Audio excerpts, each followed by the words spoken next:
wabarakatuh. Halo anak-anak hebat, bagaimana kabar kalian hari ini? Semoga selalu sehat dan semangat ya. Bertemu lagi dengan Pak Agung di sini. Hari ini kita akan belajar tentang tema 5, subtema 1, pembelajaran 5 dan 6. Tujuan pembelajaran hari ini yang pertama, siswa mampu membedakan daur hidup dari hewan yang berbeda secara tepat. Dan yang kedua, siswa mampu menyanyikan lagu bertangga nada minor dengan percaya diri. Yuk kita belajar hari ini. Nah, adik-adik, tahukah kalian hewan-hewan yang di samping? Ya betul, ada burung, ada kucing, dan ada ular. Perhatikan ketiganya baru melahirkan dan menetas. Setiap hewan mempunyai cara tersendiri dalam perkembangbiakannya. Hewan-hewan tersebut mengalami proses pertumbuhan dan perkembangbiakan yang berbeda satu sama lainnya. Proses ini dinamakan dengan proses daur hidup. Apa itu daur hidup hewan? Setiap hewan mempunyai tahapan perkembangan tersendiri dan khas. Tahapan pertumbuhan dan perkembangan hewan disebut daur hidup. Di dalam daur hidupnya ada hewan yang mengalami perubahan bentuk dan ada yang tidak. Hewan yang mengalami perubahan bentuk pada tahap tumbuh kembangnya disebut mengalami metamorfosis. Hewan apakah yang mengalami metamorfosis dan tidak mengalami metamorfosis? Berdasarkan perubahan bentuknya, metamorfosis dibagi menjadi dua, yaitu yang pertama, metamorfosis sempurna, dan yang kedua, metamorfosis tidak sempurna. Metamorfosis sempurna terjadi ketika hewan mengalami perubahan bentuk yang sangat berbeda pada setiap tahap perkembangannya.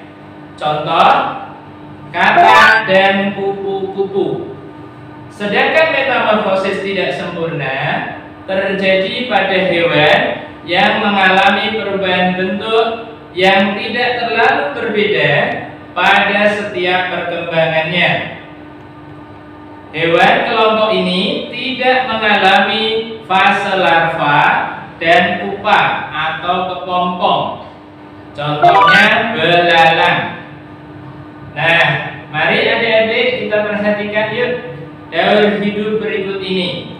Ada daur hidup kupu-kupu dan ada daur hidup belalang.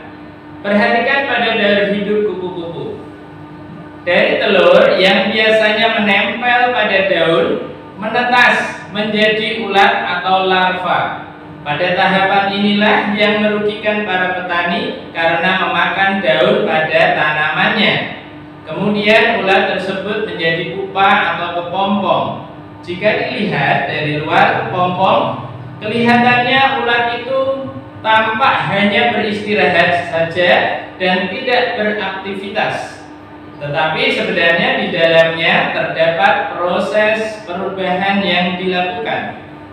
Proses perubahan ini berlangsung selama antara 7 sampai 20 hari tergantung jenis spesiesnya. Sesaat setelah kupu-kupu berhasil keluar dari pupa, kemudian memompa darahnya ke arah sayapnya yang masih lemah, sehingga beberapa saat kemudian kupu-kupu bisa terbang. Mari kita bandingkan dengan proses daur hidup dari belalang. Belalang merupakan hewan yang mengalami metamorfosis tidak sempurna karena tidak melalui tahap kepompong atau pupa. Akan tetapi melalui tahapan peralihan yang disebut nimfa. Dari telur menetas menjadi nimfa kecil tanpa sayap, kemudian berkembang menjadi nimfa muda yang bersayap dan jadilah belalang dewasa. Pada daur hidup ini hanya terjadi sedikit perbedaan perubahan bentuk.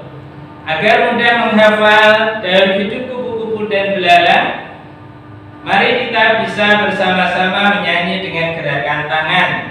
Pak Agung contohkan ya.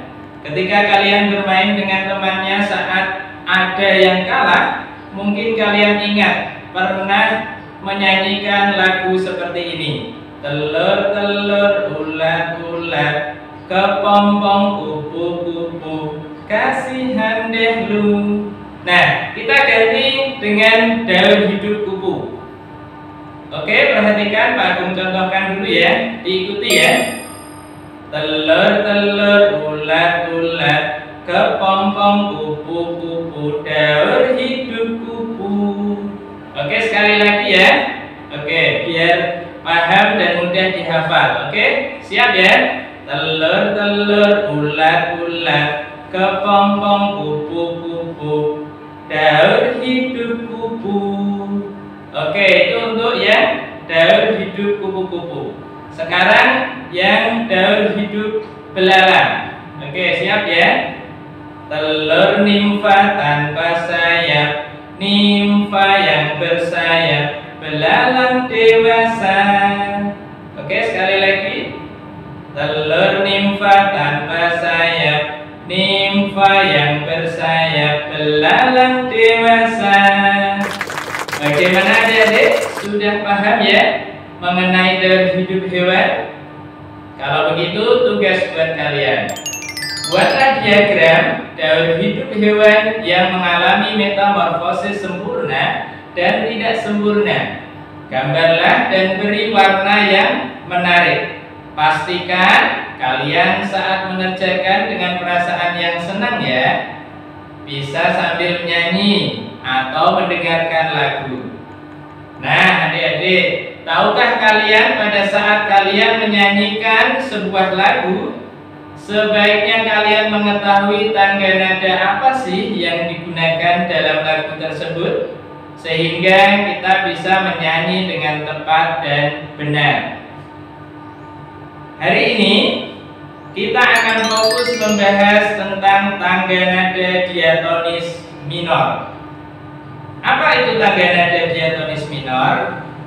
Tangga nada diatonis minor adalah tangga nada yang mempunyai jarak atau interval 1,5, 1, 1, 1,5, 1, 1. Dan ciri yang lainnya bersifat sedih, kurang bersemangat, juga bertempo lambat. Nah, adik-adik, dari ciri-ciri tersebut, tahukah kalian contoh lagunya?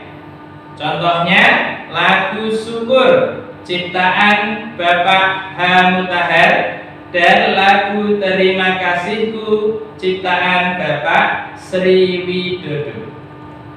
Ketika kalian diminta untuk bernyanyi, perhatikan pula ekspresinya, pelafalannya, intonasinya, dan penampilan kalian. Sesuaikan dengan lagu yang dinyanyikan. Baiklah, tugas buat kalian, silahkan kalian menyanyikan salah satu lagu yang memiliki tangga nada minor. Kemudian mintalah keluarga kalian untuk memberikan penilaian. Nah, adik-adik, demikian pembelajaran kelas 5, tema 5, subtema 1, pembelajaran 5 dan 6. Simpulan hari ini, yang pertama, daur hidup hewan adalah tahapan pertumbuhan dan perkembangan suatu hewan. Dan yang kedua, metamorfosis atau perubahan bentuk dibagi menjadi dua, yaitu metamorfosis sempurna dan metamorfosis tidak sempurna. Yang ketiga, tangga nada diatonis minor adalah tangga nada yang mempunyai jarak atau interval 1,5, 1, 1,5, 1, 1.